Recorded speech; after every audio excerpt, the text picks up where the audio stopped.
How is clutter related to burnout? Does clutter really affect our stress and burnout levels? Hi everyone, I'm Dr. Jessica Louie, and welcome back to my YouTube channel where I help burned out pharmacists and healthcare professionals simplify their lives so they can stop people pleasing, let go of this lie of work-life balance, and start living life on their terms. Today we're talking about how is clutter related to burnout?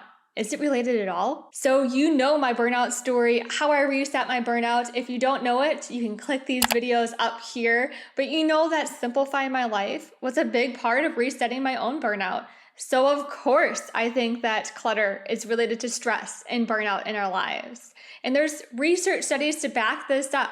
A UCLA study showed that clutter was directly tied to our stress levels and cortisol production, especially in women in the household. A Harvard study showed that eliminating clutter reduced the housework by 40%. Who wouldn't want more time in their day? By reducing the clutter so that we can take ownership of our time. A lot of our stress levels build up and lead to burnout because we're not owning our time. We don't feel in control of our lives. It also is pretty clear that more visual stimuli around us means that there's more things competing for our brain space, competing for us to process more and more information each day.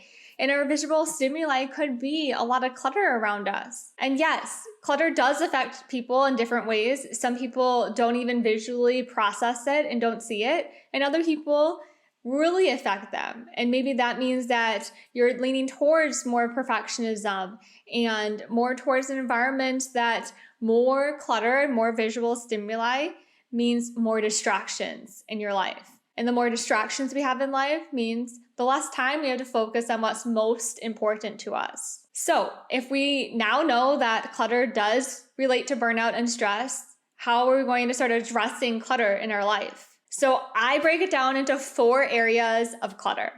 And many of you have heard of the first area of physical clutter. Many of you are probably most familiar with physical clutter. I also break it down into mental clutter, emotional clutter, and spiritual clutter.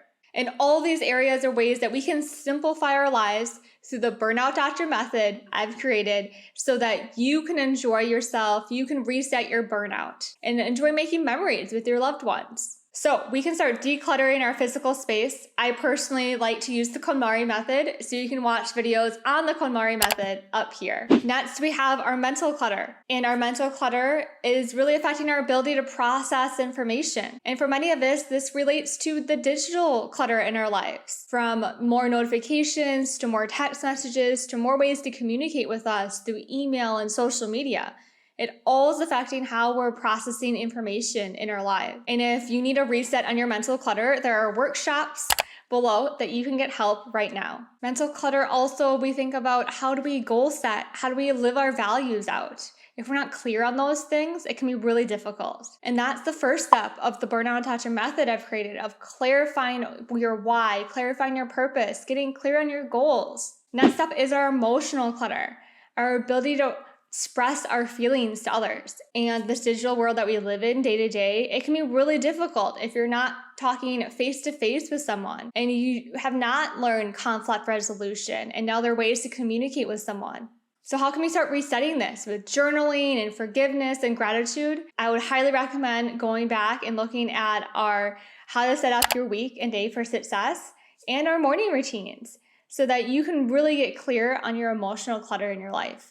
Spiritual clutter, affecting our ability to be present and in the moment, bring energy into the situation, thinking about mindfulness and meditation, just getting clear on spiritually what is bringing our spiritual well-being to life. And it's very different for everyone, but being present and in the moment is so important. So I want you to take control. I want you to become proactive instead of reactive to these types of clutter in your life. Go and address what's most important and what's most bothering to you right now, whether that's physical, mental, emotional, or spiritual clutter. And do some simple things to start resetting it. One of the ways that I reset is by closing the files. And this is really helping with mental clutter. You know, if you're trying to remember all the things all day long and you just need to write down that ingredient for that grocery list or picking up the dry cleaners or returning that email, right? All those things floating around our brain and causing brain fog. we can reset it. We can use something called closing the files, of just taking 2 minutes or less to resolve that thing that's floating around in our brain. Meaning, if we need to schedule out when we're going to pick up the dry cleaner, put it on our calendar. Down our calendar, it's going to get done. Same with that email that's floating around in our brain. Schedule 15 minutes on your calendar and get it done. Similar to just closing the files for longevity and things in our life that would help us, of doing the dishes in 2 minutes or less, making our bed in 2 minutes or less.